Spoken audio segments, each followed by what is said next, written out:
my videos. This is a carry-on from the last video. We had a little break because of the World Cup. So the World Cup was on, but now England's out. And that means everybody can go on with their normal life.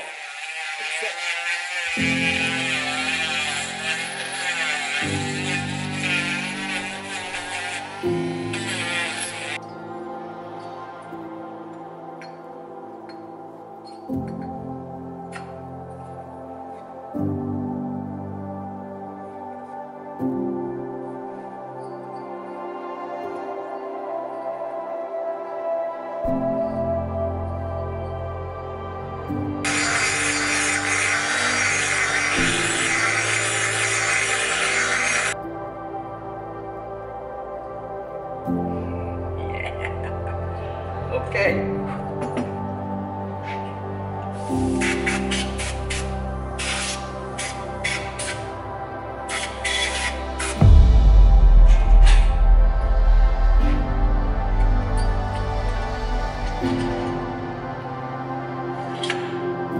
Ooh, nice. Easy. Inside. So I've got this little tool I can use here. It's a depth gauge, but it also has degrees on it and can use it for angles, which is very handy for inside of ports. So I like to get the angle of the casing, transfer point in the casing, to match the angle on the barrel. So this has all been done and ported to that specific angle. Then we can check the inside of the barrel for the same angle. There we go, on the inside of there. So the flow then is fully curved and no straight edge, then a step, then an angle off or whatever. It is now the correct flow. It's not about size, it's about velocity. Right, we're going to go ahead now. I'm happy with the manifold. We're going to fit the manifold on and we're going to use some 3-bond supplied by one of my very nice friends on my YouTube channel. Thank you very much. Got a little tip for you. If you want your 3-bond to stay nice and fresh and not go hard in the nozzle, plasticine.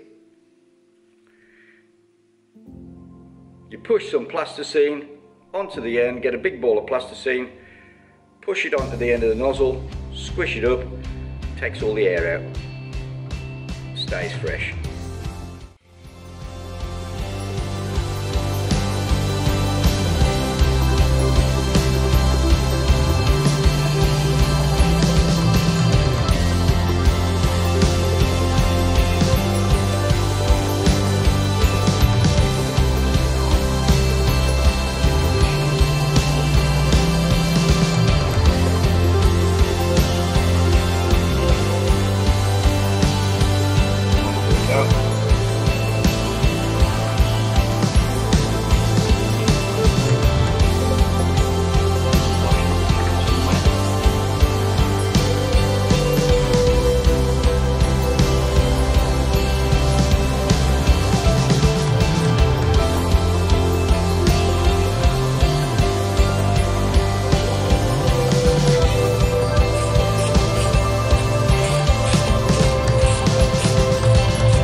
On the inside, yeah, it's pretty good. Of course, there is a little movement, not much, but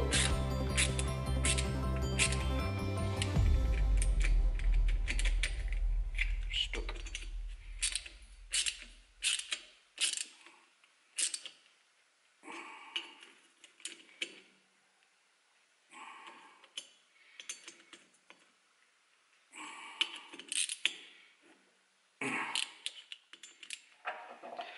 Okay, as we look down the exhaust port now, you can see I've removed the Mickey Mouse ears, and it's more of a trapezoid exhaust port now. So you've got a nice smooth transition when the rings come down. You want the base of your exhaust port narrow and the top end wider to give you the most amount of blowdown during the blowdown period. The biggest area in your blowdown period you can possibly get is the best.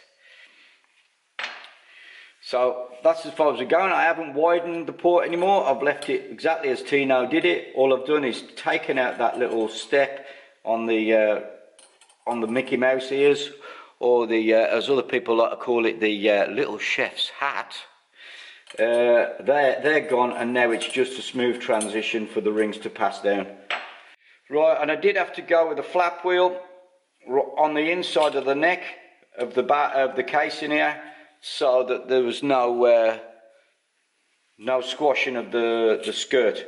So as soon as that was removed a little bit, just a few thou, then there's no obstruction on the studs. The studs are fine. There's plenty of room on the studs for that to slide straight on without any problem whatsoever. It's now smooth as silk. Okay, I might have mentioned this in other videos. If you're knocking anything or tapping anything in, like bearings or seals or anything like that, always wipe your hammer. Make sure you give it a good wipe to get off any small bits of dirt or stuff like that. So when you hit your bearing or your seal or whatever, you're not dropping debris onto it and therefore making it fail. Okay, I've put a little tiny smear of grease on the inside of the seal retainer. Now, flat side up, so the compression side of the seal goes towards the crank. So we'll just give that a little tap in.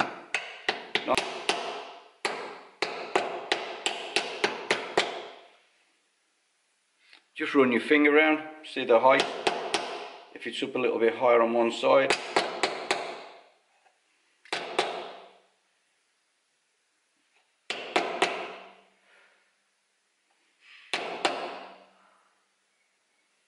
And that's it. It's in.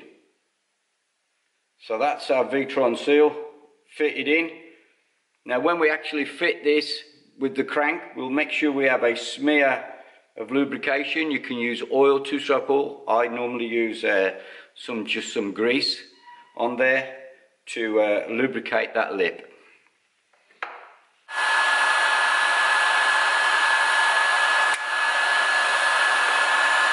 Right, we're just heating up here the casing before we put the bearing in. Now, before in the past I've pulled bearings into the casing, but I've discovered it doesn't give you the right feedback on how tight the bearing is when it's being fitted. Exactly, because you're just doing it mechanically, so then you don't get the feedback. As you're tapping stuff, if something's tight, you can feel it's tight. If something's loose, you notice it's loose. Whereas if you're just tightening up with a puller, it doesn't give you the same feedback. Plus, when the bearing hits home, you can hear the difference in the sound. So I've gone back, actually reversed, and gone back to tapping them in, not pulling them. So I've wiped my drift.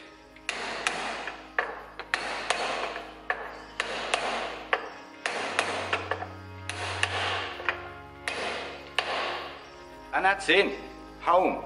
You can hear that sound, dunk. You hear the sound going from a dull hit to a sharp knock, the bearings at the bottom. Okay, impact driver, cross motion. Just get them all down even by hand first.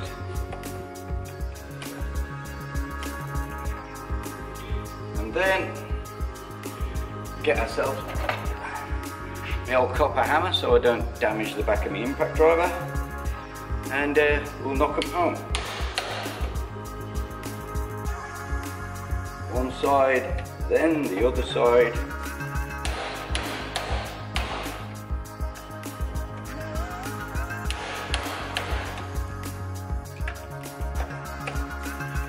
a nice little cross motion.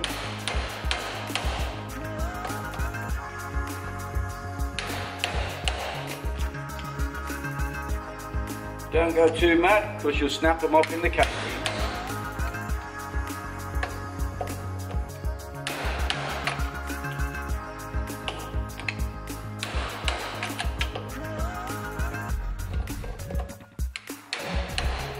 And that's it, nice and even. Right. Whew. Let's put the crank in. Okay, right, we're gonna pull the crank in. The crank's gonna be pulled, it's already got its inner track on. You missed that bit, but never mind, it's in other videos. So we're just gonna pull this crank in. First of all, we're gonna grease up, a dab of grease on the back of where the bearing sits and the oil seal sits on. So we want to grease that up, and I'm also going to get a bit more grease for round my seal. So we're going to do the edge of our seal, which is very important to lubricate that seal before you pull in any parts, because you want to protect it and give it the first start up's got a nice lubrication. Very important. So slide our crank in thusly, making sure not to catch the seal on the way in. Get it as square as we possibly can. Okay, then we're going to pull it in, and I've got my trusty homemade puller. Hey, if anybody wants to donate me a nice fancy puller, I'll be more than welcome to accept it. You can just give me a message or something if you're feeling generous. Merry Christmas, by the way. So here we have my state-of-the-art puller, which is made out of a piece of a flywheel holding tool and an old hub extractor and a socket. Seems to do the trick, and we'll now proceed to pull it in. So it should go in nice and easy. If it goes tight for some reason, then you simply back off and check that your crank's straight. So that went in beautifully. So I might need to look at the socket now, because mine doesn't pull all the way in one go. So we're just going to take this socket off, put a slightly longer one on, because mine bottoms out. Try again.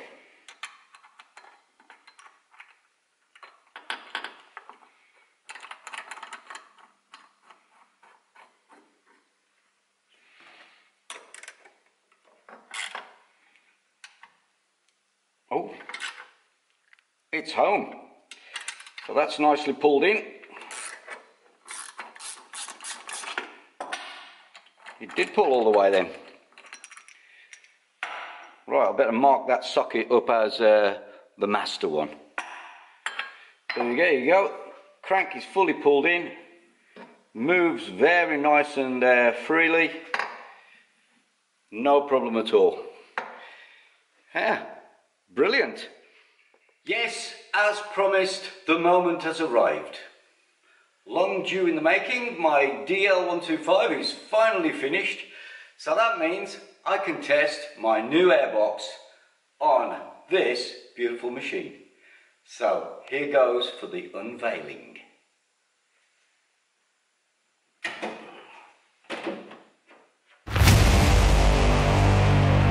There it is, beautifully fitted, fantastic airbox, mainly on the bike. This will now give ease of starting. It's got better flow into the fan as well, because it's cut away and accelerates airflow into the fan. I've got another thing that I'm going to add to this, which is in the process of being built, and that is a special fuel filter